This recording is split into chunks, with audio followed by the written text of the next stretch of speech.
नमस्कार।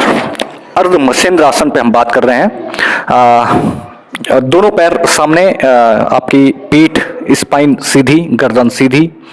सबसे पहले आप अपने दाएं घुटने को मोड़ें, दाएं घुटने को मोड़ें और इस पैर के नीचे से लेके फिर जो आपका बायां घुटना है उसको मोड़कर दाएं घुटने के बगल में। इसके बाद आपका जो राइट हैंड है उसको पूरा ऑफ करते हुए और हल्का सा टर्न लेते हुए दाएं घुटने को मोड़ के और सांस छोड़ते हुए पीछे पूरा टर्न हो जाइए। स्पाइन आपकी सीधी होनी चाहिए, गर्दन सीधी होनी चाहिए और इस स्थिति में आप कंटिन्यू बने रहिए। इसमें मैं सबसे पहले बता दूं ये किन लोगों को नहीं करना है। जिन लोगों की स्पाइन की सर्जरी और पेट की सर्जरी हुई है उन लोगों को नहीं करना है। प्रेगनेंसी में ये नहीं करना है। मेंस्ट्रुएशन साइकिल अगर किसी फीमेल को हो रही है तो वो भी ना करे। इसके अलावा अल्सर की जिनको प्रॉब्लम है वो लोग भी इसको नहीं करेंगे। इसको करने के क्या क्या फायदे हैं इन पे हम बात करेंगे। जैसा कि आप देख रहे हैं कि जो आपका एब्डोमिनल यानी कि पेट वाला जो क्षेत्र है वो पूरी तरीके से दबाव में है। इसमें नॉर्मल आप सांसें लेते रहेंगे बीच में और इस स्थिति में बने रहेंगे आराम से।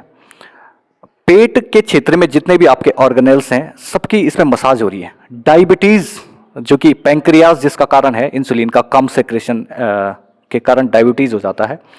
तो पैंक्रियाज के अच्छे से मसाज होने के कारण जो है डायबिटिक जो पेशेंट है इसके लगातार अभ्यास से उनको बहुत ज़्यादा फायदे देखने को मिले हैं। तो डायबिटीज जिन लोगों को उन लोगों को इसका अभ्यास करना चाहिए। इसके अलावा कब्ज जिन लोगों को होता है उन लोगों को बहुत ज़्यादा फायदा है। लीवर से संबंधित जिनको समस्याएं, फैटी लीवर जैसी समस्या है उन लोगों को बहुत इसमें फायदा है।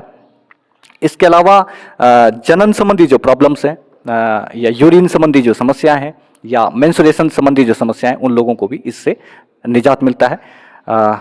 इसके बाद आप टर्न दूसरी साइड से स्लोली सांस छोड़ते हुए आप आगे, सांस भरते हुए आगे और उसके बाद सेम अनदर साइड, जो पोस्चर आपका साइड था सेम वही पोस्चर अपोजिट वे में। हमेशा ध्यान रखिएगा कोई भी आसन अगर आपको ट्विस्टिंग वाले करने हो तो लेफ्ट में आपने किया है तो राइट में भी करना है। एक चीज तो ये विशेष ध्यान आपको रखना है और दूसरा समय का भी ध्यान रखना। इसलिए जो है ज़्यादातर हम लोग इसमें काउंटिंग करवाते हैं कि आपने 20 काउंटिंग तक या 30 काउंटिंग तक या 50 काउंटिंग तक एक पोस्चर में रहे हो तो दूसरी साइड भी आपको लगभग उतने ही समय तक रहना पड़ेगा। इस बीच आप किसी मंत्र का जाप कर सकते हैं। अगर आप आस्तिक हैं, अगर आप ईश्वर पे बिलीव करते हैं, मंत्रों पे बिलीव करते हैं तो पोस्चर में जाके नॉर्मल ब्रीथ और स्पाइन स्ट्रेट, गर्दन सीधी करके पूरा ध्यान अपने नाभि क्षेत्र में लगाकर गायत्री मंत्र का जाप कर सकते हैं। आप चाहें तो जो मंत्र आपको सही लगे आप उसका जाप कर सकते हैं और अगर कुछ ऐसा ना करना हो तो आप काउंटिंग कर सकते हैं 1 2 3 4। इस तरीके से जितनी काउंटिंग में आप एक साइड रहे हो उतनी ही काउंटिंग में आप दूसरी साइड भी रहोगे। लगातार इस अभ्यास को सुबह शाम 10-10 बार आप करिए। आपको पेट से संबंधित जो भी विकार हैं जिन पे मैंने बताया, एक तो डायबिटीज जो बहुत बड़ी प्रॉब्लम आज के समय में है और उसके लिए रामबाण औषधि के रूप में काम करता है। अर्ध मत्स्येंद्र नाम का आसन है।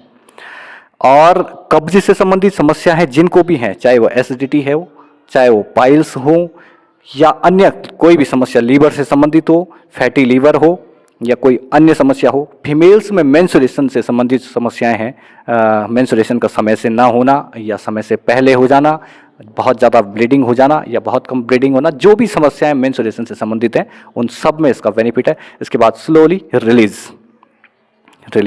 जिस तरीके से आप गए हैं उसी स्टेप आप धीरे धीरे वापस दोनों पैर सामने, spine straight and totally relax, पूरी तरीके से रिलैक्स आप हो सकते हैं। फिर किसी और आसन पे बात करेंगे। Thank you.